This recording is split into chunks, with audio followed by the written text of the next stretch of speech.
ఒక్కసారి మనిషికి మాటలు రావనుకోండి, ఏ శబ్దము కూడా మనిషి చేయలేడు అనుకోండి, ప్రతి మనిషి కూడా మౌనంగానే ఉంటున్నాడు, మాటలు రావనుకోండి, ఎలా ఉంటుంది ఆ ప్రపంచం? మాట్లాడకుండా ఉండగలమా మనం? ఒక్క రోజన్నా మాట్లాడకుండా ఉండగలమా? రోజు దాకా ఎందుకు, ఒక గంట అయినా మాట్లాడకుండా ఉండగలమా? మాట అనేది దేవుడు మానవునికి ఇచ్చిన గొప్ప వరం. ఈ ప్రపంచంలో, ఈ సృష్టిలో సృష్టించిన ఏ జీవరాశికి కూడా దేవుడు ఆ గిఫ్ట్ ఇవ్వాల. మాట్లాడే గిఫ్ట్ మానవుడికి మాత్రమే ఇచ్చాడు. మాట్లాడే వాళ్ళు ఈ ప్రపంచంలో ఒకడు దేవుడు, రెండు మానవుడు. హల్లెలూయా. అపవాది కూడా మాట్లాడతాడు. మాటకి ఎంత శక్తి ఉందో తెలుసా? ఆ మాట మానవుణ్ణి ఉత్తేజపరచగలదు, అదే మాట మానవుణ్ణి కృంగదీయగలదు. ఒక మాట మానవుణ్ణి పైకి తీసుకురాగలదు, ఒక మాట మానవుణ్ణి పతనావస్థలోకి తీసుకువెళ్ళిపోగలదు. మాట అనేది దేవుడు ఇచ్చిన గొప్ప వరం. ఆ మాటని మనం ఎలా వినియోగిస్తున్నాం, దాని మీదే మన జీవితం ఆధారపడి ఉంది. దేవుని మాట మనల్ని కట్టేదై ఉంటుంది. దేవుని మాటను మనం ఎలా పొందుకుంటున్నాం, మన మాటలను ఇతరులకు ఎలా ఇస్తున్నాం. ఒకటి, దేవుని యొద్ద నుంచి మాటను పొందుకోవటం. రెండు, మన యొద్ద నుంచి మాట ఇతరులకు ఇవ్వటం. దేవుని యొద్ద నుంచి ఏమో మనము మృదువైన మాటను కోరుకుంటాం, ప్రేమతో కూడిన మాటను కోరుకుంటాం, శుభవచనముతో కూడిన మాటను కోరుకుంటాం, ఆశీర్వచనముతో కూడిన మాటను మనం దేవుని యొద్ద నుంచి కోరుకుంటాం. మన నోట నుంచి మాత్రం మృదువైన మాట మాట్లాడడం, ప్రేమతో కూడిన మాట మాట్లాడడం. ఆశీర్వచనం ఈ నోటి నుంచి రాదు, శాపవచనమే నోటి నుంచి వస్తుంది. క్రోధంతో కూడిన మాట ఈ నోటి నుంచి వస్తుంది. హృదయం అంతా ద్వేషంతో నింపుకుని అనరాని మాటలు ఈ నోటి నుంచి వదులుతాం. దేవుడు నీకు ఇచ్చింది ఎందుకు మాట? ఆశీర్వదించడానికి, ఇతరులకు మేలు వచ్చినా నువ్వు పలకడానికే దేవుడు నీకు స్వరాన్ని ఇచ్చాడు. ఇతరుల మేలును నువ్వు కోరుకోవడానికే దేవుడు నీకు మాటనిచ్చాడు. మనుషులకు నువ్వు సహాయం చేయడానికే దేవుడు నీకు స్వరాన్ని ఇచ్చాడు. ఈ స్వరాన్ని ఉపయోగించి, ఈ మాటను ఉపయోగించి ఎదుటివానికి నువ్వు కీడు కల్పించేవాడుగా ఉంటున్నావా? నీ స్వలాభం కోసమో, నీ స్వార్థం కోసమో ఇతరుల మీద లేనిపోయినన్నీ కూడా చెప్పి, అక్కడ జరిగింది ఒకటైతే 10 మాటలు దానికి యాడ్ చేసి అతని మీద నిందలన్నీ మోపి అతను ఆ జాబ్లో నుంచి తీసేయాలి. అతను వెళ్ళిపోయాడంటే ఆ ప్లేస్లోకి నేను వెళ్ళాలి. అర్థమవుతుందా? ఆ జాబ్ నేను సంపాదించాలి, లేకపోతే దాన్ని ఏమంటారు, ఆ అధికారాన్ని నేను గ్రాప్ చేయాలి. ఆ స్థాయి నాకు కావాలి, ఆ హోదా నాకు కావాలి. నీకు ఆ హోదా కావాలి, ఆ స్థాయి కావాలంటే నీకు ఇచ్చిన పనిని నమ్మకంగా నువ్వు చేస్తే, నువ్వు కష్టపడితే ఒక రోజుకి ఆ హోదాను నువ్వు సంపాదిస్తావు. కానీ కష్టపడడానికి ఇష్టం ఉండదు, ఒళ్ళు ఉంచడానికి ఇష్టం ఉండదు. ఈజీగా వీళ్ళు పైకి రావాలంటే మార్గం ఏంటని ఎదుర్కొంటున్నారు. ఈరోజు ఆల్రెడీ మంచి పేరు సంపాదించి కష్టపడుతున్న వ్యక్తి మీద బురద చల్లామనుకోండి, అతని తర్వాత ఎవరున్నారు నెక్స్ట్ లిస్ట్లో? నేనే కదా. అతన్ని తప్పించామంటే నేను అక్కడికి వెళ్ళిపోతా అని ఆలోచన చేసి ఈ నోటి మాట ద్వారా అతని మీద లేనిపోయిన నిందలు, అబద్ధాలు, కుట్రలు, కుతంత్రాలు అన్నీ చేసి ప్లేస్లో నుంచి అతన్ని తప్పించే ప్రయత్నం చేస్తున్నారు. జాగ్రత్త. దేవుడు నీకు ఈ మాటనిచ్చింది ఎందుకంటే వీలైతే ఇతరులకు సహాయం చేయి. నీ మాట వల్ల ఇతరులకి హెల్ప్ చేయి. ఇతరుని నాశనం చేసేటట్టుగా నువ్వు మాట్లాడవద్దు. దేవుని మాట నీ మాట అయి ఉండాలి. నీ నోట నుంచి వచ్చే మాట దేవుని నోట నుంచి వచ్చే మాట ఒకటై ఉండాలి. అలా ఉండాలి అంటే దేవుని మాట ఏమై ఉన్నదో నీకు తెలియాలి. దేవుని మాట నీ హృదయంలో ఉంటే ఆ దేవుని మాట నీ నోట నుంచి వస్తుంది. నీ హృదయం దేనితో నింపబడితే నీ నోట్లో నుంచి అదే వస్తుంది. నీ హృదయంలో నువ్వు లోక సంబంధమైన, పాప సంబంధమైన, అబద్ధాలతో కూడిన, అన్యాయాలతో కూడిన మాటలన్నీ నింపుకున్నావు అనుకో, అల్లరితో కూడిన ఆటపాటలకు సంబంధించిన మాటలన్నీ నువ్వు హృదయంలో నింపుకున్నావు అనుకో, నీ నోటి నుంచి వచ్చేవి కూడా అవే మాటలు. దేవుని మాట ఎలాంటిదో తెలుసా?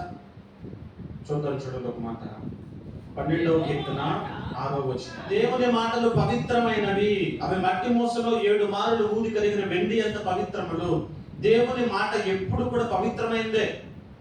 పవిత్రమైన ఆ మాటను మనము స్వీకరించగలగాలి. దేవుని మాట మీద ఆశ పెట్టుకొని ఉండాలి.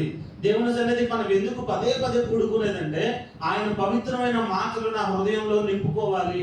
ఆయన మాటలు నా హృదయంలో నింపుకున్నప్పుడు అది మట్టి మూసలో 7 మార్లు ఊదిన వెండి ఎంత పవిత్రమైందని చెప్పబడింది కదా.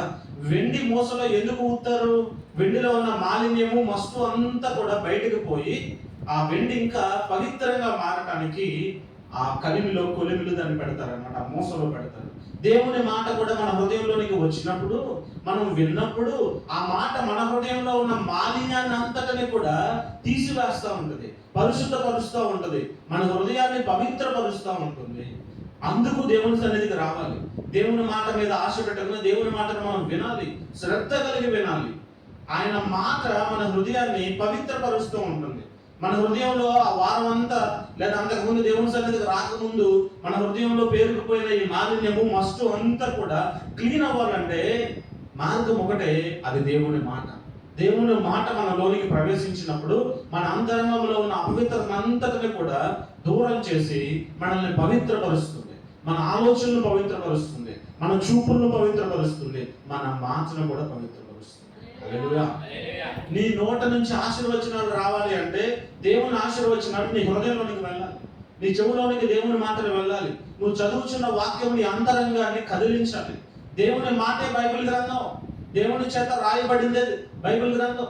దేవుని చేత చెప్పబడి 40 మంది వ్యక్తుల చేత రాయబడిన గ్రంథమే పరిశుద్ధమైన బైబిల్ గ్రంథం. ఆ మాటలన్నీ కూడా దేవుడి మాటలే. దేవుని మాటలు నీ అంతరంగంలోనికి వచ్చినప్పుడు నీ అంతరంగంలో నీకు అంటుకొని ఉన్నటువంటి ఆ మాలిన్యం అంతా కూడా కడగబడతా ఉంటుంది. కాబట్టి దేవుని మాట కోసం మనం ఎదురు చూస్తూ ఉండాలి.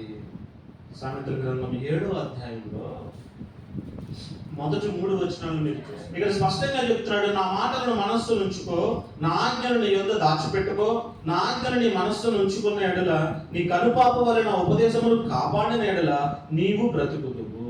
మనము బ్రతకాలి అంటే దేవుని మాటలు ఎక్కడ ఉండాలంట? మన మనస్సులో ఉండాలి. వాటిని మనం దాచిపెట్టుకోవాలి. దేవుడి ఇచ్చిన ఆజ్ఞను దాచిపెట్టుకోవాలి. ఆ మాటలు మన మనసులో ఉంచుకోవాలి. అవి మనల్ని బ్రతికించేలా చేస్తాయి. అందుకే అంటాడు కదా ఒక చోట, మనుష్యుడు రొట్టె వలన కాదు కానీ దేవుని నోట నుంచి వచ్చే మాట వలన బ్రతుకును. మనము బ్రతుకున్నామంటే దేవుని మాట దానికి కారణం. రొట్టె తినటం వల్ల, ఆహారం తినటం వల్ల శరీరం బ్రతుకుతుంది అంతే. శరీరానికి శక్తి వస్తుంది, సత్తు వస్తుంది.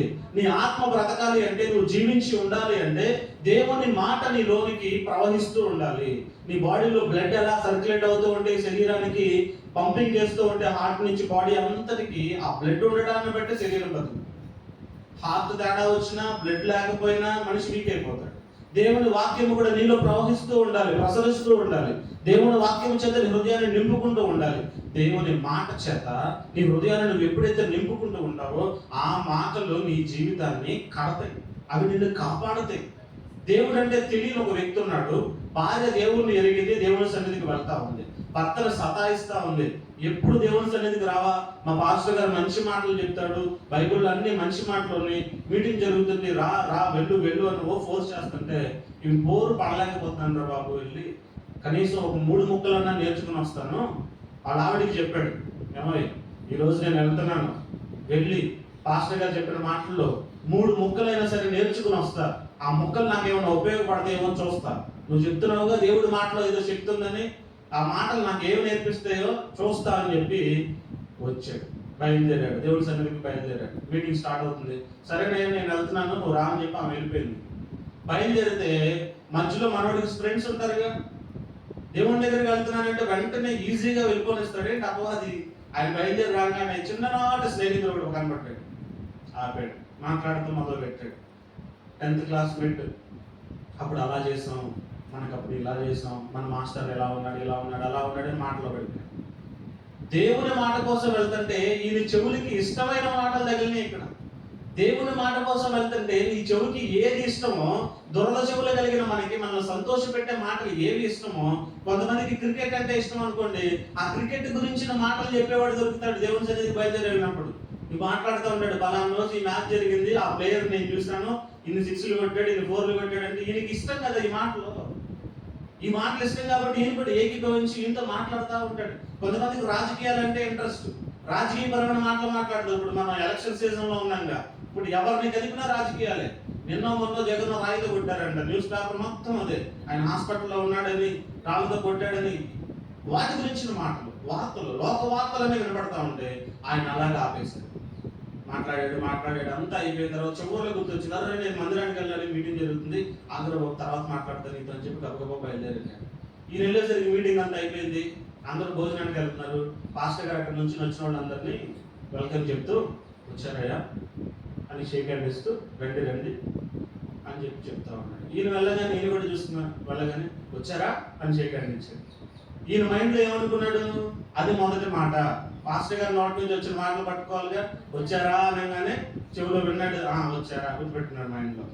ఆ తర్వాత పాస్టర్ గారిని అందరిని పలకరించుకున్నాడు, అటు ఇటు వెళ్ళాడు. ఈయన కూడా వెళ్ళాడు, కూర్చున్నాడు, భోజనం చేశాడు. భోజనం దగ్గరికి వెళ్తున్నాడు, భోజనంలో కూర్చున్నాడు. కూర్చొని పాస్టర్ గారు చూసి, అయ్యా కూర్చున్నారా అన్నాడు. రెండో మాట ఏమన్నాడు, కూర్చున్నారా, వచ్చారా, కూర్చున్నారా, విన్నాడు రెండు. తర్వాత ఆయన అందరిని పలకరించుకుంటా ఉన్నాడు. ఈలోపు ఈయన భోజనం అయిపోయింది, లేచి వెళ్తుంటే, అయ్యా వెళ్తున్నారా అన్నాడు. వచ్చారా, కూర్చున్నారా, వెళ్తున్నారా, ఈ మూడు మొక్కలు పట్టుకున్నాడు. మీ పాస్టర్ గారు మాట్లాడిన మాటలు పట్టుకుంటే నాకు ఇది మేలు జరిగింది అన్నావు కదా, చెప్తా అని చెప్పి బయలుదేరి ఇంటికి వెళ్తున్నాడు. మళ్ళీ వెళ్ళే క్రమంలో మళ్ళీ ఇంకో ఫ్రెండ్ తగిలాడు, వాడి దగ్గర బాతాకాన్ని వేస్తే మొదలు పెట్టాడు. అలా మాట్లాడుకుంటా ఉండేది లేట్ నైట్ అయిపోయింది, అర్ధరాత్రి అయిపోయింది. ఈవిడ వెళ్ళిపోయింది ఇంటికి, ఈమె పడుకుంది, ఈయన దారిన వస్తాడులే అని. అర్ధరాత్రి అయిపోయింది, నడుచుకుంటూ వెళ్తున్నాడు. ఈయన ఇంటికి వెళ్ళేసరికి వాళ్ళ ఇంటికి దొంగలు వచ్చారు. ఇంటికి దొంగతనం చేయడానికి దొంగలు వచ్చి బయట నక్కి అక్కడ నుంచి తలుపు దగ్గర తలుపు ఎలా తీయాలి, అక్కడ ఎలా తీయాలని నుంచి చూస్తుంటే ఈయన అనుకుంటున్నాడు, నేను విన్న మాటలు మర్చిపోతానేమో, పాస్టర్ గారు చెప్పిన మాటలు అట్లా ఒకసారి గట్టిగా గుర్తు చేసుకుందామని ఇంటి ముందు దగ్గరికి రాగానే వచ్చారా అన్నాడు గట్టిగా. వీళ్ళు గబుక్కుని తుల్లిపడి, అమ్మో చూసేసినట్టున్నారు, ఎవరు వచ్చారని చెప్పి పొదల మాటకి వెళ్ళి అలా కూర్చున్నావా అన్నాడు రెండో మాట. అయ్యి బాబాయ్ దొరికిపోయారా బాబు, మన ఎక్కడి నుంచి వెళ్ళిపోదామని చెప్పి నడుచుకుంటూ వెళ్తుంటే, వెళ్ళిపోతున్నావా అన్నాడు. ఇక పరుగు, వాళ్ళు ఎక్కడి నుంచి పరుగు పెట్టారు. హల్లెలూయా. ఎందుకు చెప్పానండి ఈ మాటలన్నీ? దేవుని మాటలు మనిషికి ఏ విధంగా ఉపయోగపడతాయి? అవి దేవుని మాటలు అంటే దేవుని వాక్యంలో ఉన్న మాటలు కాకపోయినా కూడా సేవకుని నోటి నుంచి వచ్చిన మాట వాళ్ళ ఇంటిలో దొంగతనం జరగకుండా ఆ వ్యక్తిని కాపాడు. ఆయన మాటలు ఆ మూడు ముక్కల హృదయంలో దాచుకుని వాటిని వెళ్ళవేస్తూ ఉంటేనే దొంగతనం ఆగిపోయింది. దేవుడు చెప్పినటువంటి సత్యాలని, దేవుని మాటలను నీ హృదయంలో నువ్వు వల్లవేస్తూ ఉంటే, మన్ననించుకుంటూ ఉంటే, మళ్ళీ మరలా నువ్వు నెమరు వేసుకుంటూ ఉంటే, దేవుని మాటలు నీ హృదయంలో తలంచుకుంటూ ఉంటే అది ఎంత బలాన్ని ఇస్తుంది నీకు. అబద్ధం ఆడరాదు అని దేవుని మాటలు చెప్తూ ఉంటే వాటిని నువ్వు ధ్యానం చేసుకుంటూ ఉంటే అసలు నీ నోటి నుంచి అబద్ధం రాదు. అక్కడ నీకు ₹1,00,00,000 నష్టం వస్తున్నా, పోనీ కోటి, ఎవరికి కావాలి కోడి, దేవుడి మాట నాకు కావాలి, నేను అబద్ధం ఆడను, సత్యంగా నిలబడతావు. అపోస్తుడైన పౌలు తన గుణవాటన్నింటినీ పెంటగా ఎంచుకున్నాడంట. దేవుడి వాక్యాన్ని చెప్పడానికి, దేవుడి వాక్యాన్ని నెరవేర్చడానికి, ఆ పని చేయడానికి. దేవుని మాటలు నీ హృదయంలో ఉంటే నువ్వు చాలా ప్రత్యేకంగా ఉంటావు, చేస్తూ ఉంటావు. ఎంత మందిలో ఉన్నప్పటికీ కూడా నీ గుర్తింపు నీదే. వీళ్ళ మాట అవునంటే అవును, కాదంటే కాదుగా ఉంటుంది. దేవుడు చెప్పిన మాటనే వీళ్ళు చేస్తారు, మరొకటి వీళ్ళు చెయ్యరు అని ఇతరులందరూ కూడా మనల్ని ప్రత్యేకమైన దృష్టితో చూస్తూ ఉంటారు. కాబట్టి మనం చేయాల్సింది ఏంటంటే ఆయన మాటలు మనస్సులో ఉంచుకోవాలి, ఆయన ఆజ్ఞలను మన ఎదుట దాచిపెట్టుకోవాలి, ఆ ఆజ్ఞలు మనస్సులో ఉంచుకోవాలి. ఆయన ఉపదేశాన్ని కాపాడుకుంటూ మనం ముందుకు వెళ్తూ ఉంటే, మన హృదయమైన పలక మీద ఆ మాటలు రాసుకుంటూ ఉంటే ఆ మాటలంట మనకి త్రోవను చూపిస్తాయి. బాలుడు చిన్నవాడై ఉన్నప్పుడు వాడు నడవలసిన త్రోవలు వాడికి నేర్పిస్తే వాడు పెద్దవాడైనప్పుడు దాని నుంచి తొలగిపోడు. మీరు పిల్లలకి ఏం నేర్పిస్తున్నారు? బాలుకి చిన్నప్పటి నుంచి దేవుని మాట నేర్పించండి, దేవుని మాటలు వినిపించండి, దేవుని మాటలు కథల రూపంలో చెప్పండి, స్టోరీస్ రూపంలో చెప్పండి. దేవుని మాటలు వాడి హృదయంలో నింపుకున్నాడు అనుకోండి, వాడు పెద్దవాడైనప్పుడు వాడి భవిష్యత్తుకి మీరేమి చేయక్కర్లా, ఆ మాటలే వాడి భవిష్యత్తుని కడతాయి. చిన్ననాటి నుంచి దేవుని మాటలు వింటూ పెరిగిన కుమారుడు ఒక రోజు మధ్యలో దారి తప్పి అటు ఇటు స్నేహాలు పట్టినా, లోకం వైపు చూసినా ఆ మాట లోపల ఉంది కాబట్టి ఆ మాట ఆ వ్యక్తిని విడిచిపెట్టదు. ఏదో ఒక రోజు ఆ వ్యక్తి మనస్సుని పట్టుకుని ఆ మనస్సును తిప్పుతుంది, దేవుని తట్టు తిప్పుతుంది, లోకం నుంచి దేవుని తట్టు తిప్పుతుంది. కాబట్టి ఆ చిన్నవాడైన అప్పుడే దేవుని మాటలు నేర్చుకున్నవాడు బాలుడు పెద్దవాడైనప్పుడు ఆ త్రోవలో నుంచి తప్పిపోడు, ఆ మార్గంలో నుంచి తప్పిపోడు. దేవుని మాట ఒక్కసారి పట్టుకుందంటే ఎప్పటికీ విడిచిపెట్టదు. దేవుడు మాట్లాడటం ప్రారంభించి ఆ మాట మన హృదయంలోనికి వచ్చిందంటే లోకం ఎంత ఆకర్షించినా కూడా దేవుని మాట లోపల నుంచి కూర్చుతా ఉంటుంది. పదే పదే పదే పదే చెప్తా ఉంటుంది. ఇప్పుడు దొంగతనం చేయాలని మనసున్న స్నేహితులు నేర్పించిన లోపల ఉన్న దేవుని మాట ఏం చేస్తుంది? మనస్సాక్షులు గద్దిస్తూ ఉంటుంది, అది తప్పు, మనం అది చేయకూడదు. ఒకవేళ మనస్సాక్షి స్వరాన్ని నువ్వు వినలేనంత స్థితిలోకి వెళ్ళిపోయావు అనుకో, నీ కుటుంబ సభ్యుల ద్వారా మాట్లాడతాడు, నీ స్నేహితుల ద్వారా మాట్లాడతాడు, లేకపోతే బండి మీద వెళ్తా ఉంటే వాహనం మీద వాక్యాలు కనబడతా ఉంటాయి. ఎప్పుడైనా గమనించారు మీరు? దేవుని వాక్కు సడన్ గా కనిపిస్తూ ఉంటుంది మనకి. అమ్మో, నేను చేయకూడదు, దేవుడు నాతో మాట్లాడుతున్నాడు, ఇది దేవునికి ఇష్టమైనది కాదు. ఎలా తెలుస్తుంది? దేవుని మాటలు నువ్వు వినున్నావు కాబట్టి, ఆ మాటలు నీలోనికి వచ్చాయి కాబట్టి, ఆ మాటలను బట్టి నువ్వు నడుస్తూ ఉన్నావు కాబట్టి ఆ మాటలు నీ జీవితాన్ని కడతాయి. మన జీవితాన్ని కట్టేది కేవలం దేవుని యొక్క మాట మాత్రమే. ప్రతిరోజు దేవుని మాటను పొందుకుంటున్నావా? దేవుని మాటను మనం వింటున్నావా? మన నోటి నుంచి ఏం మాటలు వస్తున్నాయి చెప్పండి? ఏ మాటలు వస్తున్నాయి? ఏది నింపబడితే హృదయంలో అది వస్తుంది. బూదు మాటలు వస్తున్నాయి. కోపం వచ్చినప్పుడు నీకు వస్తున్నాయి అంటే నీ హృదయంలో ఏమి నింపబడింది? చిన్నప్పటి నుంచి బాగా బలంగా బూతులు లోపలికి వెళ్ళిపోయినాయి కదా, విని విని విని విని. కొంతమంది తల్లిదండ్రులు నోరు తెరిస్తే, చుట్టుపక్కల ఉన్న లొకాలిటీలో పిల్లలు నోరు తెరిస్తే బూతులే. పిల్లలు విని నేర్చుకుంటారు కదా, చుట్టుపక్కల ఉన్న ప్రాంతంలో ఉన్న వాళ్ళ మాటలను విని వీళ్ళు అది నేర్చుకుని అదే మాట్లాడతారు. నువ్వు ఏ ఫీల్డ్లో ఉన్నా గుర్తుపెట్టుకో, దేవుని యొద్దకు వచ్చిన తర్వాత, దేవుడు నిన్ను సంధించిన తర్వాత, ఏది తప్పు ఏది ఒప్పో నీకు చెప్పిన తర్వాత నీ మాట ఎలా ఉండాలంటే దేవుని మాట లాగానే ఉండాలి. ఇతరులు నీ చుట్టూ ఉన్న వాళ్ళు ఎలాంటి మాటలు మాట్లాడుతున్నా అవి నిన్ను ప్రభావం చేయకూడదు. ఆ మాటలు నీ నోట్లో నుంచి మళ్ళా రాకూడదు. అంటే నీకు ఎంత కోపం వచ్చినా కూడా నోట్లో నుంచి బూతు మాట రాకూడదు. కోపంలో కూడా దేవుని నోటి నుంచి వచ్చిన మాట, దేవుడు ఎవరైనా బూతులు తిట్టాడా బైబిల్ గ్రంథంలో? ఆయన తిట్లు ఎలా ఉంటాయి? తిట్టినా ఆయన గద్దింపు ఎలా ఉంటుంది? అలా అని చెప్పి దేవుడు ఎప్పుడు ప్రేమగానే ఉన్నాడా బైబిల్లో? కోపం చూపించలేదా? కోపగించుకున్నప్పుడు ఎలాంటి మాటలు మాట్లాడాడు ఆయన? మనకు కోపం వచ్చినప్పుడు ఎలా మాట్లాడుతున్నాం? నేను చాలాసార్లు చెప్తా, పిల్లలకు తల్లిదండ్రుల నోట నుంచి వచ్చే శాప వచనాలు, నీ నోటి నుంచి వచ్చే వచనము వాళ్ళని చాలా ఎఫెక్ట్ చేస్తుంది. చాలా మంది తల్లిదండ్రులు పిల్లల్ని అనరాని మాటలు అంటూ ఉంటారు. కోపం వచ్చినప్పుడు ఏం మాట అంటారో కూడా తెలియదు వాళ్ళకి. మన ఊర్లో స్పెషల్గా మాట్లాడేది దీపం ఆరిపోవడం అంటారు. దీపం ఆరిపోవడం అంటే ఏంటి? ప్రాణం పోవాలి అని. నీ దీపమారా అంటారు. అంటే ఏంటి దాని అర్థం? దీపం అంటే ఆత్మ. ఆత్మ దేహాన్ని విడిచిపెట్టి వెళ్ళిపోయిందంటే, దేహాల్లో ఆత్మ లేకపోతే, ప్రాణం లేకపోతే ఇది ఓన్లీ శవంతో సమానం. అంటే ఏం మాట్లాడుతున్నారు? నువ్వు చావాలరా, నీ చావును కోరుకుంటున్నాను అంటారు. కొంతమంది ఏమో సచ్చినోడా అని పెడతారు పిల్లల్ని.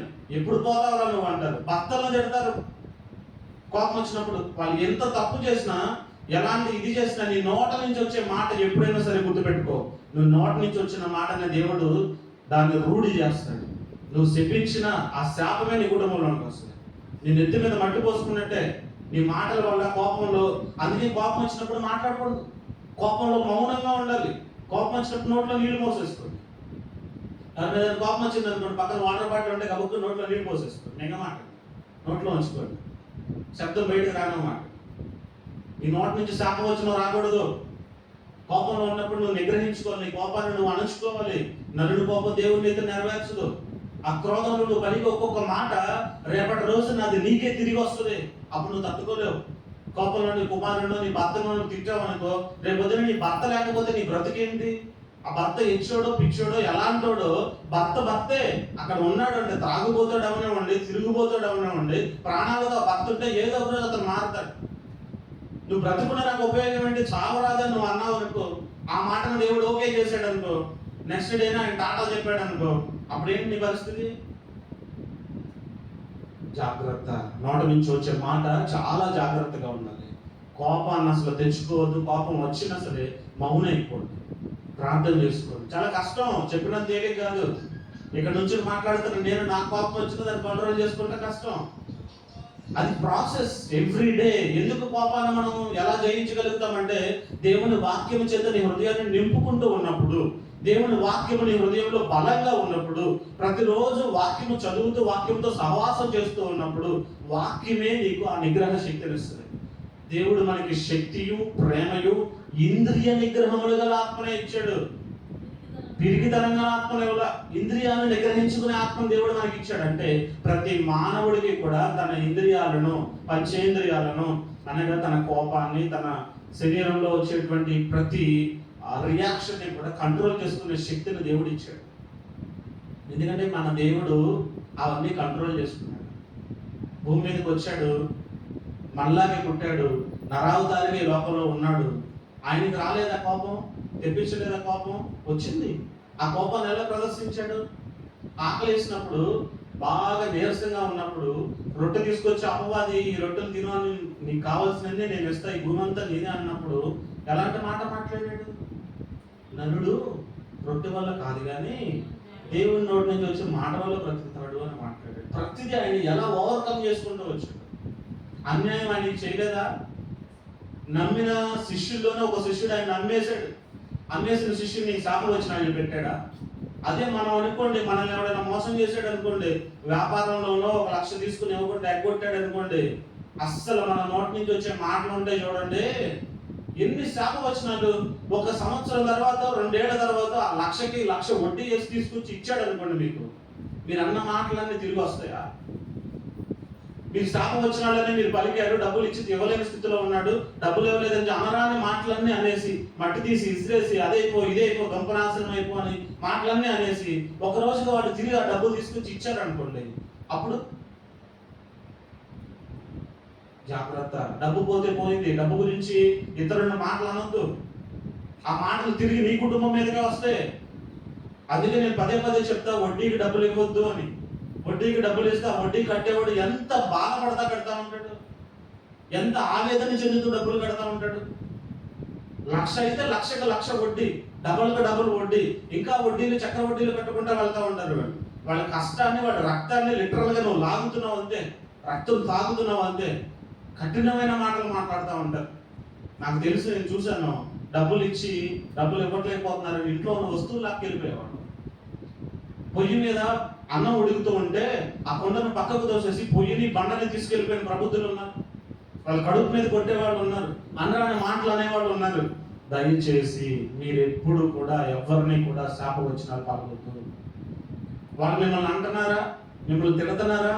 యేసు ప్రభువుని అనరాని మాటలు అన్నారు, పిడిగుద్దులు గుద్దారు, ఆయన బట్టలు చించేసుకుని చీట్లు వేసుకుని పంచుకున్నారు, సిలువు మీద ఆయన మేకులతో కొట్టారు, ప్రాణం తీసేస్తున్నారు. ఆయన ఏం మాటలు మాట్లాడాడు? తండ్రి మీరు ఏం చేయించున్నారో వీళ్ళు ఎరగరు, తెలియక చేస్తున్నారు, తెలిస్తే చెయ్యరు కదా, వీళ్ళని క్షమించు అన్నాడు.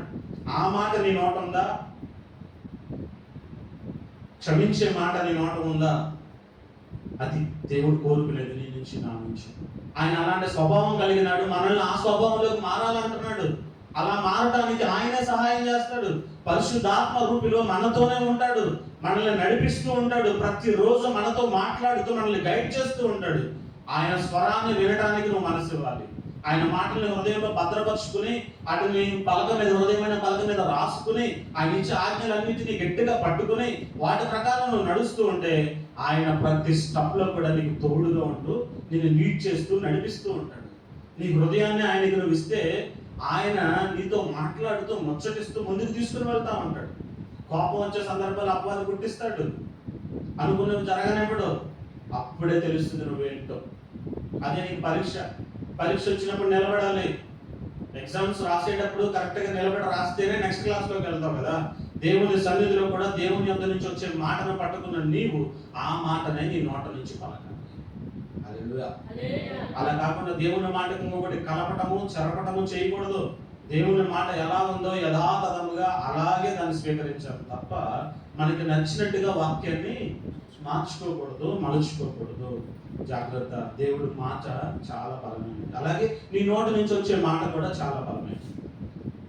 ఎప్పుడైనా సరే ఆశీర్వచనమే నోటి నుంచి రావడానికి ప్రయత్నం చేయండి. శాపవచనం రానివ్వద్దు. వాళ్ళని శత్రువులైనా కానీ నీకు హాని చేయాలనుకున్నా, ప్రాణం తీయాలనుకున్నా మనకి యేసు ప్రభువే మాదిరి. ఎవరినే చూడొద్దు, మిగిలిన వాళ్ళు ఎవరినే చూడొద్దు. నాలాంటి వారిని సేవకుని కూడా చూడొద్దు. నేను మనిషినే. మనుషుల వైపు చూడొద్దు, దేవుడి వైపు చూడండి, యేసు వైపు చూడండి. ఆయన ఎలా బ్రతికాడు, ఆయన ఎలా మాట్లాడాడు, ఆయన ఎలా జీవించాడు. ప్రాణం పోయేటప్పుడు ఎలాంటి మాటలు మాట్లాడాడు ఆయన? ఎవరైనా ప్రాణం పోయే ముందు అబద్ధాలు ఆడతారా? అసలు ఆయన బ్రతుకులోనే, ఆయన జీవించిన జీవితంలోనే ఒక అబద్ధం కూడా ఆడలేదు. చెప్పిందే చేసాడు, చేసేదే చెప్పాడు. మన నోట నుంచి వచ్చే మాట కూడా అలాగే ఉంది. మన మాటను బట్టి మన కుటుంబానికి ఆశీర్వాదం. నీ బిడ్డలు ఆశీర్వదించబడాలి అంటే నిన్ను బాధ పెట్టే వాళ్ళ బిడ్డల ఆశీర్వచనాలు మీరు కోరుకోండి. హల్లెలూయా. మీరు ఎదగాలి, మీ బిడ్డలు ఎదగాలి అని మీకు ఆశ ఉంటే, మిమ్మల్ని శత్రువులుగా చూసి మిమ్మల్ని తిప్పలు పెడుతూ బాధలు పెడుతున్న వాళ్ళ బిడ్డలు ఉన్నారే, వాళ్ళకు మేలు జరగాలయ్యా, వాళ్ళ అభివృద్ధి చెందాలయ్యా, వాళ్ళకి మంచి జరగాలయ్యా అని ప్రార్థన చేయండి. నీ బిడ్డలే కావాల్సిన దేవుడు చేస్తాడు.